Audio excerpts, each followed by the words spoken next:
Tumawag ng anak sa kanyang nanay. Sabi ng anak, "Hello, Nay. Nay, nakita ko po si tatay dito sa park. May kaakbay na babae." Sabi ng nanay, "Oh, ano itsura ng babae?"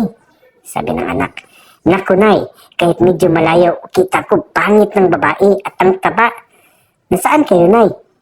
Sabi ng nanay, "Ay, butik mall kang bata ka. Magkasama kami ng tatay mo sa park at nakaakbay siya sa akin." Sabi ng anak, hello, Nay? Di kita marinig, Nay. Hello, hello? Mahina ang signal mo, Nay." Tinanong ng lalaki ang kanyang crush. Sabi ng lalaki, "Hey, crush, ano gusto mo sa lalaki?" Sabi ng babae, "Yung nagsisimba." Sabi ng lalaki, "Nagsisimba ako kanina."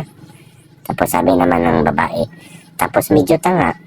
Sabi naman ng lalaki, "Binati ko pa nga si father ng Happy Father's Day eh." Ang magsyuta. Sabi ng babae, "Han, ano name ko sa sipi mo para di tayo mabisto ng asawa mo?" Sabi ng lalaki, "McDonald's."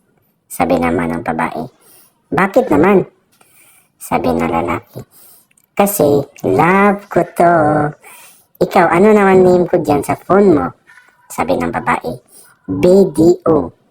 Sabi ng lalaki, "Bakit yan ang napili mo, Han?" Sabi ng babae, "Kasi we find ways para magkita tayo."